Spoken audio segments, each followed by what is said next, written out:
6 ಗಂಟೆ ಆಯಿತು, online cricket coaching start ಆಯಿತು. ರೆಡಿನಾ? ಅದು ರೆಪ್ರೆಸೆಂಟೇಟಿವ್ ಏನಿರ್ತೀರ ಹಳ್ಳಿ ಕಡೆ ನೀವು ಇನಿಷಿಯೇಟಿವ್ ತೊಗೊಂಡು ಕಲಿಸ್ತಾ ಇರ್ತೀರಾ. ಸೊ ನಿಮಗೂ ಕೂಡ ಒಳ್ಳೆ ಆಪರ್ಚುನಿಟೀಸ್ ಕ್ರಿಯೇಟ್ ಆಗುತ್ತೆ. ನೀವು ನೀಟಾಗಿ ಕಲ್ತ್ರೆ ಕೋಚಿಂಗ್ ಕೂಡ ನೀವು ಕೊಡೋಕ್ಕೆ ಸ್ಟಾರ್ಟ್ ಮಾಡ್ಬೋದು. ಸೊ ಮುಂದೊಂದು ಒಳ್ಳೆ ಕೋಚ್ ಆದರೂ ಕೂಡ ಏನೂ ಆಶ್ಚರ್ಯ ಇಲ್ಲ. ಸೊ ಹಾಗೆ ಇಲ್ಲಿ 20 ವರ್ಷ ದಾಟಿರೋರಿಗೆ ಇದೊಂದು ಬೆಸ್ಟ್ ಆಪ್ಷನ್ ಅಂತ ಹೇಳ್ಬೋದು. ಸೊ ಅವ್ರು ಖಂಡಿತ ಟ್ರೈ ಮಾಡಿ, ಆದಷ್ಟು give a best to become a cricketer. So ಅಲ್ಲಿ ನಾವು ಕ್ರಿಕೆಟ್ ಆಡೋಕ್ಕೆ ಏನು ಒಂದು ದೊಡ್ಡ ಲೆವೆಲಲ್ಲಿ ಆಡೋಕ್ಕಾಗಲಿಲ್ಲ ಅಂದ್ರೂ ಒಂದು ಎಫರ್ಟ್ ಅನ್ನೋದು ತುಂಬಾ ಇಂಪಾರ್ಟೆಂಟ್ ಆಗುತ್ತೆ ಯಾವುದೋ ಒಂದು ಪ್ರೊಫೆಷನಲ್ಲಿ. ಸೊ ಇಲ್ಲಿ ಏಜ್ ಮ್ಯಾಟ್ರ್ ಆಗೋದ್ರಿಂದ ನಾವೊಂದು ಲಾಸ್ಟ್ ಎಫರ್ಟ್ ಹಾಕಲೇಬೇಕಾಗುತ್ತೆ. ಇಲ್ಲಾಂದ್ರೂ ಕೂಡ ನಾವು ಕೋಚಿಂಗ್ ಆಗಲಿ ಸೀರಿಯಸ್ ಆಗಿ ತೊಗೊಂಡು ಕೋಚ್ ಕೂಡ ಆಗ್ಬೋದು ಈ ಸೀರೀಸಲ್ಲಿ ಕಲಿಯೋದ್ರಿಂದ. ಸೊ ಕೋಚಸ್ಗಳು ಕೂಡ ಅಂದರೆ ಹೊಸದಾಗಿ ಕೋಚಿಂಗಲ್ಲಿ ಇಂಟ್ರೆಸ್ಟ್ ಕೊಡೋರು ಕೂಡ ದಯವಿಟ್ಟು ನೋಡಿ, ನೀಟಾಗಿ ಕಲೀರಿ. ಸೊ ನೀವು ಕೂಡ ಮಕ್ಕಳಿಗೆ ಕಲಿಸ್ಬೋದು. ಒಂದು ಕೋಚ್ ಕಲಿತ್ರೆ ಖಂಡಿತ 1,000 ಮಕ್ಕಳಿಗೆ ಅದರಿಂದ ಹೆಲ್ಪ್ ಆಗುತ್ತೆ. ಸೊ ಖಂಡಿತ ಕಲೀರಿ. ಆದರೆ ಟೈಮ್ ಟು ಟೈಮ್ ನಾವು ಕೂಡ ಕೋಚಸ್ ಆಗಿ ಅಪ್ಡೇಟ್ ಆಗಬೇಕಾಗುತ್ತೆ. 10 ವರ್ಷದ ಹಿಂದೆ ಕ್ರಿಕೆಟ್ ಏನಿತ್ತು ಅದು ಬೇರೆ ಇತ್ತು.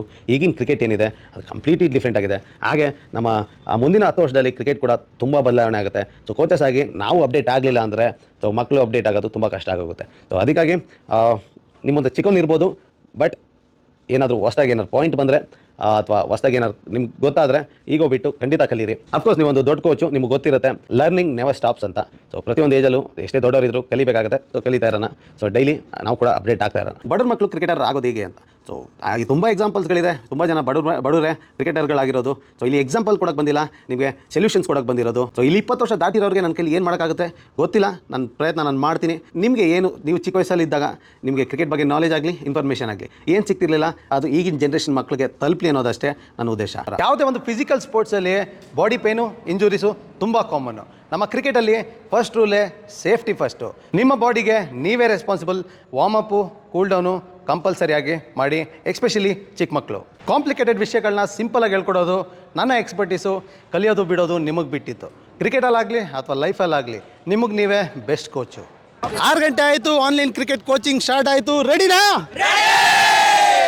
ಹಾಯ್ ಎಲ್ರಿಗೂ ನಮಸ್ಕಾರ. ಕೊನೆಗೂ ಕಾಲ ಕೂಡ ಬಂದೇ ಬಿಡ್ತು. ಸೊ ತುಂಬ ದಿನದಿಂದ ಹೇಳ್ತಿದ್ದೆ ಬ್ಯಾಟಿಂಗ್ ಮತ್ತು ಬೌಲಿಂಗು ಮತ್ತು ಓವರಾಲ್ ಕ್ರಿಕೆಟ್ನ ಕಂಪ್ಲೀಟ್ ಝೀರೋಯಿಂದ ಹೇಗೆ ಸ್ಟಾರ್ಟ್ ಮಾಡಬೇಕು ಅನ್ನೋ ಒಂದು ವೀಡಿಯೋ ಸೀರೀಸ್ನ ತರ್ತೀನಿ ಅಂತ. ಸೊ ಆ ಕಾಲ ಈಗ ಕೂಡ ಬಂದಿದೆ. ಸೊ ಇಲ್ಲಿ ನೀವು ಒಂದಿನ ಬ್ಯಾಟಿಂಗು ಒಂದಿನ ಬೌಲಿಂಗು. ಸೊ ನಿಮಗೆ ಇನ್ನಫ್ ಟೈಮ್ ಸಿಗುತ್ತೆ ಪ್ರಾಕ್ಟೀಸ್ ಮಾಡೋದಕ್ಕೆ. ಸೊ ಎಲ್ಲದಕ್ಕೂ ನಿಮಗೆ ಒಂದು ಕೀ ಪಾಯಿಂಟ್ಸ್ನ ಕೊಟ್ಟಿರ್ತೀನಿ, ನಿಮಗೆ ಪ್ರಾಕ್ಟೀಸ್ ಮಾಡೋಕ್ಕೆ ಟೈಮ್ ಸಿಗುತ್ತೆ. ಸೊ ನನಗೊತ್ತು ನಿಮ್ಮಲ್ಲಿ ತುಂಬ ಜನ ಪೇರೆಂಟ್ಸು ತುಂಬ ಇಂಟ್ರೆಸ್ಟ್ ತೊಗೊಂಡು ನಿಮ್ಮ ಮಕ್ಕಳಿಗೆ ಕ್ರಿಕೆಟ್ ಕಲಿಸ್ತಿದ್ದೀರಾ ಅಂತ. ಸೊ ಎಷ್ಟು ಸಿಂಪಲ್ ಆಗುತ್ತೆ ಅಂದರೆ ನೀವು ಕ್ರಿಕೆಟರ್ ಅಲ್ಲದೆ ಹೋದರೂ ಕೂಡ ನಿಮ್ಮ ಮಕ್ಕಳಿಗೆ ಕ್ರಿಕೆಟ್ನ ಈ ಟೆಕ್ನಿಕ್ಸ್ಗೆಲ್ಲ ಹೇಳ್ಕೊಡ್ಬೋದು. ಸೊ ಅಷ್ಟು ಸಿಂಪಲ್ಲಾಗಿ ನಿಮಗೆ ತಲುಪಿಸ್ತೀನಿ. ಸೊ ಇಲ್ಲಿ ನೀವು ಹುಡುಗ ಆದರೂ ಸರಿ ಹುಡುಗಿ ಆದರೂ ಸರಿ, ನೀವು 6 ವರ್ಷದ ಮಗುವಿಂದ ನೀವು ಬೇಕಾದ್ರೂ ಟ್ರೈನಿಂಗ್ನ ಮಾಡ್ಬೋದು. ನೀವು ಪೇರೆಂಟಾಗಿ ನಿಂತ್ಕೊಂಡು ನೀವು ಹೇಳ್ಕೊಡ್ಬೋದು. ಸೊ ಎಷ್ಟು ಸಿಂಪಲ್ ಆಗುತ್ತೆ ಅಷ್ಟು ಸಿಂಪಲ್ನಾಗಿ ಸೊ ಅಷ್ಟೇ ಎಫೆಕ್ಟಿವ್ ಆಗಿ ಈ ಕ್ಲಾಸಸ್ನ ಮುಂದುವರ್ಸ್ಕೊಂಡು ಹೋಗೋಣ. ಸೊ ಫಸ್ಟು ಒಂದು ಫಾಸ್ಟ್ ಬೌಲಿಂಗ್ ಅಂತ ಬಂದರೆ ಈ ಟ್ರೈನಿಂಗ್ ಮುಗಿದ ಮೇಲೆ ಅಥವಾ ಈ ಟ್ರೈನಿಂಗಿಂದ ಒಂದು 6 ತಿಂಗಳು ರೇಂಜಲ್ಲಿ ಸೊ ನೀವೇನಾದ್ರು 100 ಕಿಲೋಮೀಟರ್ ಸ್ಪೀಡ್ ಆಗ್ತಿದ್ದೀರಾ ಅಂದರೆ 110 ಆಗ್ಬೋದು, 110 ಆಗ್ತಿರೋರು 120 ಆಗಿರ್ಬೋದು, 10 ಕಿಲೋಮೀಟರ್ಸ್ ಎಕ್ಸ್ಟೆಂಡ್ ಮಾಡ್ಬೋದು. ಇನ್ಕ್ಲೂಡಿಂಗ್ ನಮ್ಮ ಬಾಡಿ ಟೇಕ್ ಕೇರ್ ಮಾಡಿ. ಸೊ ನಮ್ಮ ಬಾಡಿಗೆ ಅಷ್ಟೊಂದು ಡ್ಯಾಮೇಜ್ ಮಾಡ್ದಂಗೆ ರೈಟ್ ಟೆಕ್ನಿಕಲ್ಲಿ ರೈಟ್ ಮೂಮೆಂಟ್ಸ್ನ ತಂದು ಸೊ ನಾವು ಆ್ಯಡ್ ಮಾಡ್ತಾ ನಮ್ಮ ಬೌಲಿಂಗ್ನ ಇಂಪ್ರೂವ್ ಮಾಡ್ತಾ ಹೋಗೋಣ. ಸೊ ಇದೊಂದು 6 ತಿಂಗಳು ಒಂದು ಪೀರಿಯಡ್ ಆಗಿರ್ಬೋದು. ಸೊ ಡೈಲಿ ಕನ್ಸಿಸ್ಟೆಂಟ್ ಪ್ರಾಕ್ಟೀಸ್ ಇದ್ರೇ ಏನಾದರೂ ಒಂದು ರಿಸಲ್ಟ್ ಆಗೋದು. ಒಂದು ದಿನದಲ್ಲಿ ಏನಾಗಲ್ಲ, ಪ್ರತಿದಿನ ಕನ್ಸಿಸ್ಟೆಂಟಾಗಿ ಎಫರ್ಟ್ ಹಾಕಿದ್ರೇ ಏನಾರು ಆಗೋದು. ಇನ್ನು ಏನಕ್ಕೆ ಫಾಸ್ಟ್ ಬೌಲರ್ಸು ಅಥವಾ ಆ ಫಾಸ್ಟ್ ಬೌಲಿಂಗ್ ಎಲ್ಲರೂ ಆಗಲ್ಲ, ಫಾಸ್ಟ್ ಬೌಲರ್ಸ್ ಬಾರ್ನ್ ಇರಬೇಕು ಅಂತ. ಸೊ ಅದಾಗಲೇ ಹೇಳ್ತಿದ್ದಾಗೆ ನೀವು 130ವರೆಗೂ ನೀವು ಯಾರು ಬೇಕಾದರೂ ಕರೆಕ್ಟಾಗಿ ಸ್ಟ್ರೆಂತ್ನಿಂಗು ಕರೆಕ್ಟಾಗಿ ಆ ನಿಮ್ಮ ಬಾಡಿನ ಯೂಸ್ ಮಾಡಿಕೊಂಡ್ರೆ 130ವರೆಗೂ ಹೋಗ್ಬೋದು.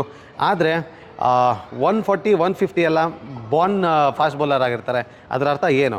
Body biomechanics. ಅವ್ರ ಬಾಡಿ ನ್ಯಾಚುರಲ್ ಆಗಿ ಬಿಲ್ಡ್ ಆಗಿರುತ್ತೆ. ಆ ಫಾಸ್ಟ್ ಬೌಲಿಂಗ್ಗೆ ಮೋರ್ ಸೂಟಬಲ್ ಆಗಿರುತ್ತೆ. ಸೊ ಈಗ ಬಾಡಿ ಬಯೋಮೆಕ್ಯಾನಿಕ್ಸ್ ಅಂದ್ರೇನು? The science of movement of living body. So ಅದರರ್ಥ ನಮ್ಮ ಬಾಡಿಲಿ ಬೋನ್ಸ್ ಇದೆ, ಮಸಲ್ಸ್ ಇದೆ, ಟೆಂಡನ್ಸ್ ಇದೆ, ಆರ್ಗನ್ಸ್ ಇದೆ. ಸೊ ಹಾಗೆ ನರ್ವಿನ್ ಸಿಸ್ಟಮ್ ಏನಿದೆ, ಸೊ ಇದೆಲ್ಲ ಒಂದು ಅದರದ್ದೇ ಆದಂಥ ಒಂದು ಕೆಪಾಸಿಟಿನ ಹೊಂದಿರುತ್ತೆ, ಅದರದ್ದೇ ಆದ ಒಂದು ಡ್ಯೂಟಿ ಇರುತ್ತೆ. ಸೊ ಈಗ ಇದೆಲ್ಲ ಕೋರ್ಡಿನೇಟಾಗಿ 1 by 1 ನಮಗೆ ಬೌಲಿಂಗೇ ಬರಬೇಕಾಗುತ್ತೆ. ಅದು ಬೌಲಿಂಗ್ ಬಯೋಮೆಕ್ಯಾನಿಕ್ಸ್ ಆಗುತ್ತೆ. ಸೊ ಈಗ ನಮ್ಮ ಬಾಡಿ ಮೆಕ್ಯಾನಿಸಮ್ ತಿಳ್ಕೊಳ್ಳೋದಾದರೆ ನೀವು ನೋಡ್ಬೋದು. ಸೊ ಸಿಂಪಲ್ ವೇಲಿ ಅರ್ಥ ಮಾಡ್ಕೊಳ್ಳೋದಾದರೆ ನಮಗೆ ಜಾಯಿಂಟ್ಸ್ ಏನಿದೆ, ನಮ್ಗೆ ಜಾಯಿಂಟ್ಸ್ಗಳಲ್ಲಿ ನೀ ಜಾಯಿಂಟ್ಸ್ ಇರ್ಬೋದು, ಇಲ್ ಜಾಯಿಂಟ್ಸ್ ಇರ್ಬೋದು, ಶೋಲ್ಡರ್ ಜಾಯಿಂಟ್ಸ್ ಇರ್ಬೋದು, ರಿಸ್ಟ್ ಜಾಯಿಂಟ್ಸ್ ಇರ್ಬೋದು.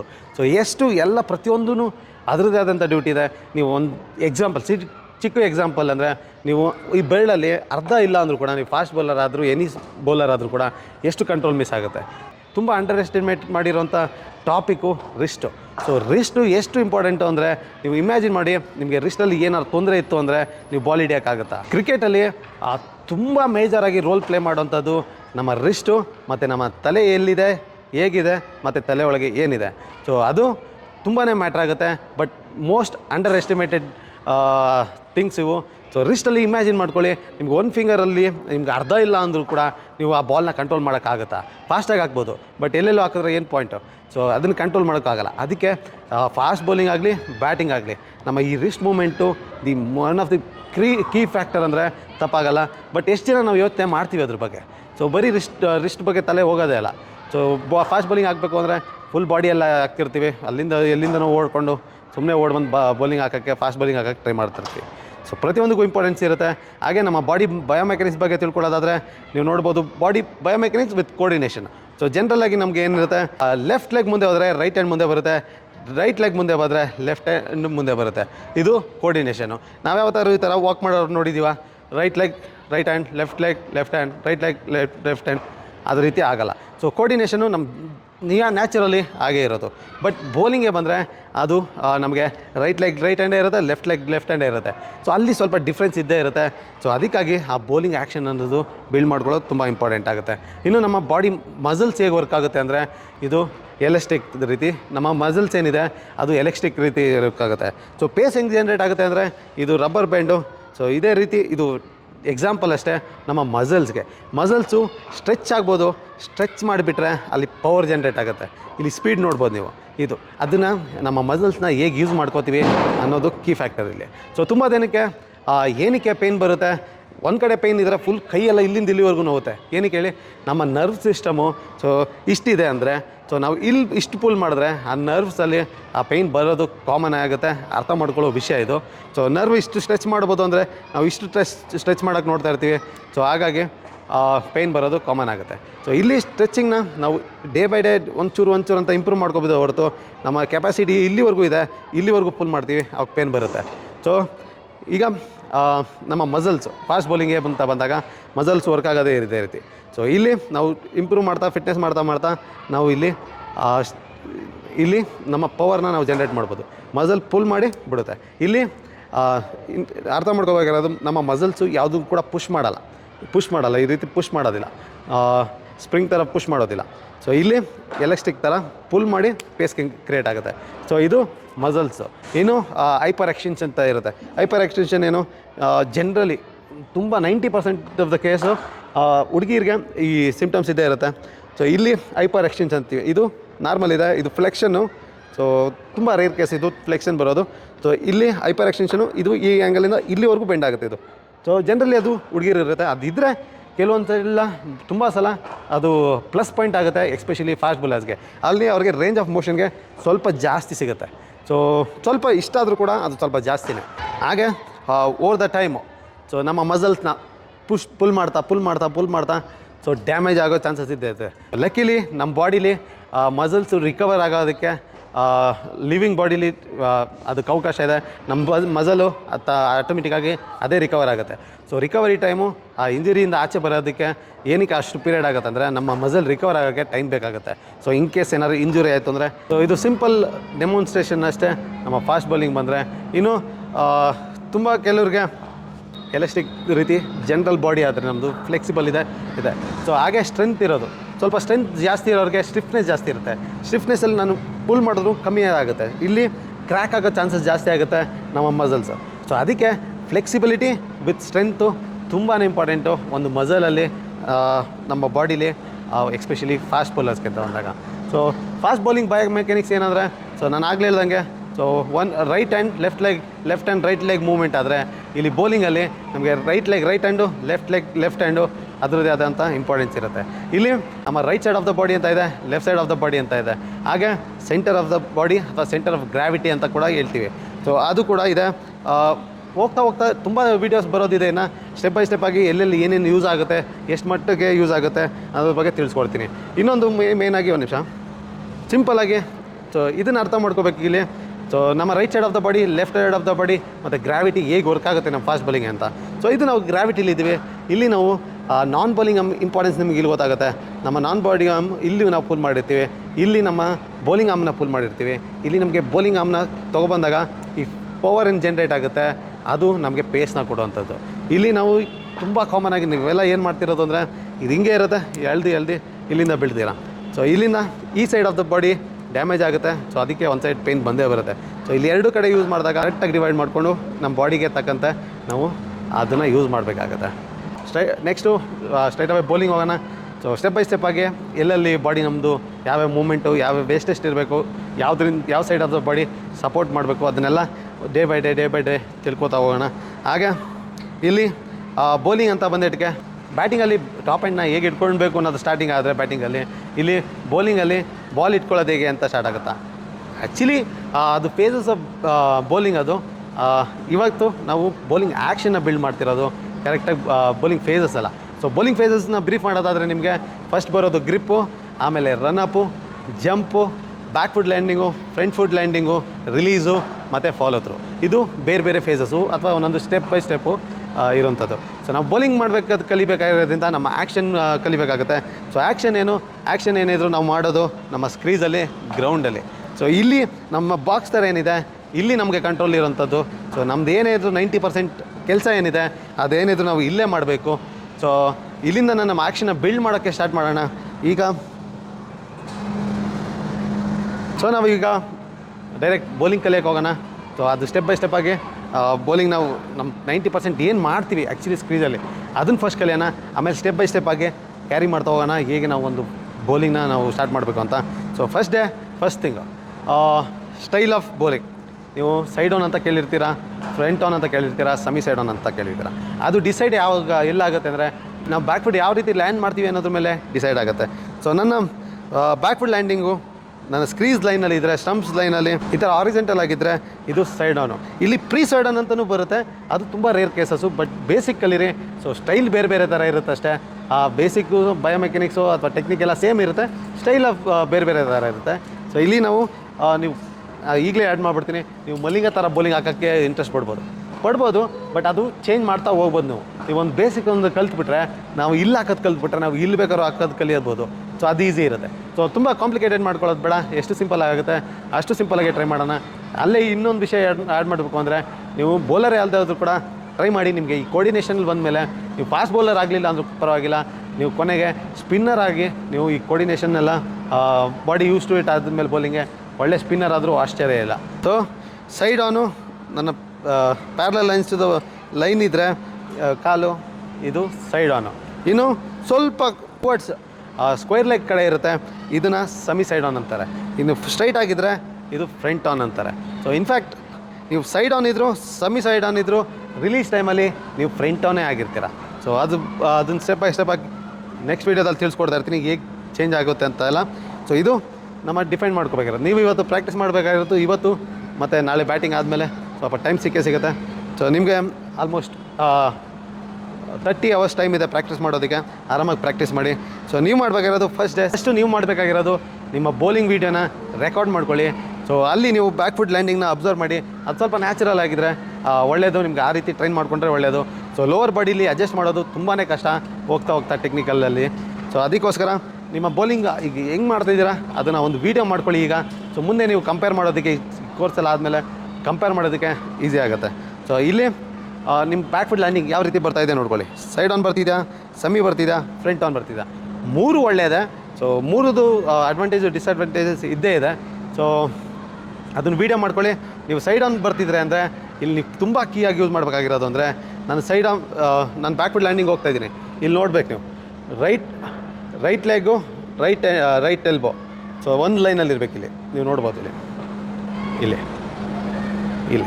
ಸೊ ಈಗ side on practice side on bowlers practice ಮಾಡಬೇಕಾಗಿರೋದು ಫಸ್ಟ್ ಡೇ. ಸೊ ಈಗ ತೊಗೊಳ್ಳಿ, ಕ್ಲೋಸ್ ಮಾಡಿ, ಸೈಡ್ ಆನ್ ಪೊಸಿಷನ್ಗೆ ಹೋಗಿ ಇಲ್ಲಿಡಿ, ಅಷ್ಟೇ ಮಾಡಬೇಕಾಗಿರೋದು. ಈ ಬೇರೆ ಏನು ಮಾಡಬೇಡಿ. Walk, stand, up, turn, land. ಏನಕ್ಕೆ ಇಷ್ಟು ಸಿಂಪಲ್ ಡ್ರಿಲ್ ಅಂತ ಅನ್ಕೋಬೋದು, ಖಂಡಿತ ಅಲ್ಲ. ನೀವು ಕರೆಕ್ಟಾಗಿ ಮಾಡಬೇಕು. ಇಲ್ಲಿ ನೀವು ಇದು ಸರಿ ಮಾಡಲಿಲ್ಲ ಅಂದರೆ ನೆಕ್ಸ್ಟ್ ಸ್ಟೆಪ್ ಹೋಗೋದಕ್ಕೆ ತುಂಬಾ ಕಷ್ಟ ಆಗುತ್ತೆ. ಈಗ ಬರೀ right side of the body use ಮಾಡ್ತಾ ಇದ್ದಲ್ವ, ಲೆಫ್ಟ್ ಸೈಡ್ ಆಫ್ ದ ಬಾಡಿನ ಕೂಡ ನಾವು ಸ್ಟಾರ್ಟ್ ತಂದಾಗ ಲೈನಿಗೆ ತಂದಾಗ ತುಂಬ ಕಷ್ಟ ಆಗುತ್ತೆ. ಸೊ ಇದನ್ನು ಸಿನ್ಸಿಯರಾಗಿ ಪ್ರಾಕ್ಟೀಸ್ ಮಾಡಿ. ಸೊ ಸೈಡ್ ಆನ್ ಇರೋರು ಸ್ಟ್ರೈಟ್ ಬಂದು ಆ್ಯಂಗಲ್. ಕೀ ಪಾಯಿಂಟ್ ಏನಂದರೆ ಇಲ್ಲಿ ನಿಮಗೆ ಇದೆರಡು ಒಂದೇ ಲೈನಲ್ಲಿರಬೇಕು. ಫುಟ್ ಲೈನಿಂಗ್ ಇಲ್ಲಿ ನಿಮಗೆ 90 ಡಿಗ್ರೀಸಲ್ಲಿ ಇರಬೇಕು ಲೆಗ್ಗು. ಸೊ ಹಾಗೆ ನಮ್ಮ ಎಲ್ಬೋ ಅದೇ ಲೈನಲ್ಲಿರಬೇಕು. ಸೊ ಬಾಲ್ ಇಲ್ಲ ಅಂದರೆ ಅಥವಾ ಆ ಕನ್ಫ್ಯೂಷನ್ ಆಗ್ತಿದೆ ಅಂದರೆ ನೀವು ಇದನ್ನು ಬೇಕಾದ್ರೂ ಯೂಸ್ ಮಾಡ್ಬೋದು. ಈಗ hold 5 seconds hold, 5 seconds hold, turn 5 seconds hold,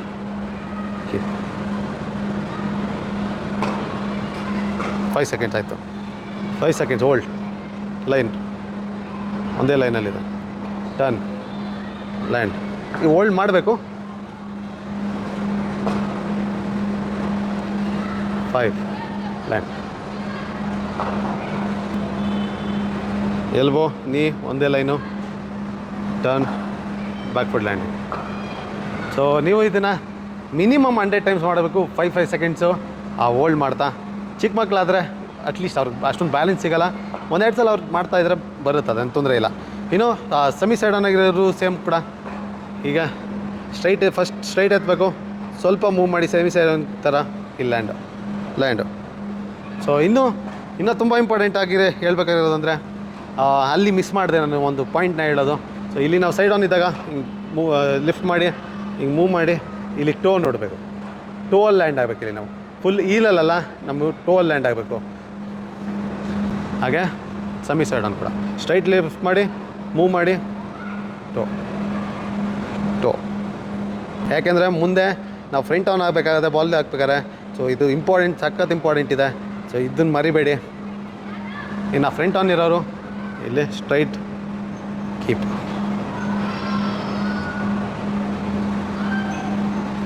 hold for 5 seconds, same ಲೈನಲ್ಲಿದೆ.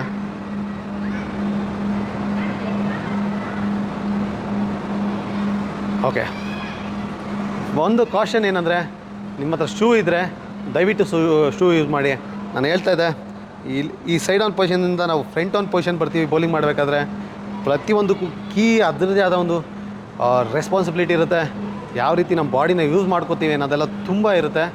So ನೀವು ಇದೊಂದು ಮಿಸ್ ಮಾಡಿದ್ರೆ ನಿಮ್ಮ ರೈಟ್ ಸೈಡ್ ಬಾಡಿ ಬರೋದಕ್ಕೆ ಅದು ಎಷ್ಟು ಟೈಮ್ ತೊಗೊಳುತ್ತೆ ಅಂತ ನಿಮ್ಗೆ ಗೊತ್ತಾಗುತ್ತೆ.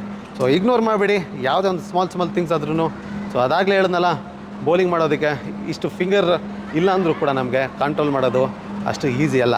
ಸೊ ಪ್ರತಿಯೊಂದು ಇಂಪಾರ್ಟೆಂಟ್ ಇರುತ್ತೆ. ಕೀ ಪಾಯಿಂಟ್ಸು ನಮ್ಮ ಎಲ್ಬೋ ಮತ್ತು ನೀ ಒಂದೇ ಲೈನಲ್ಲಿರಬೇಕು. ನಾವು ಸೈಡ್ ಆನ್ ಇದ್ರೂ ಕೂಡ ಸೈಡ್ ಆನ್ ಆಗಿ ಅದೇ ರೀತಿ ಮೂವ್ ಆಗಬೇಕು, right side of the body. So second toe ಮೇಲೆ ಲ್ಯಾಂಡ್ ಆಗಬೇಕು. ಆದರೆ ಪಿವೋಟ್ ಮಾಡ್ಬೋದು, ಬಟ್ ಈಗಲೇ ಬೇಡ, ನೆಕ್ಸ್ಟ್ ಸ್ಟೆಪ್ಪಲ್ಲಿ ಮಾಡೋಣ ಪಿವೋಟ್. ಅದು ಪ್ರತಿಯೊಂದು ಮಧ್ಯದಲ್ಲೂ 5 seconds. 1 2 3 4 5 turning into side on. 1 2 3 4 5 hold. ಇಲ್ಲಿ ಟೋ ಮೇಲೆ ಮಾಡಿದಾಗಲೂ ಕೂಡ ಇಟ್ಕೊಂಡಾಗ ಕೂಡ ಇಲ್ಲಿ ಹೋಲ್ಡ್ ಮಾಡಬೇಕು. 5 seconds. Come back, same. So stumps ಇಲ್ಲಾಂದರೆ ಕೈಯಲ್ಲೇ ಮಾಡಿ. ನಿಮ್ಗೆ ಅಷ್ಟೊಂದು ಕಂಟ್ರೋಲ್ ಇದ್ದರೆ ಕೈಯಲ್ಲೇ ಮಾಡಿ.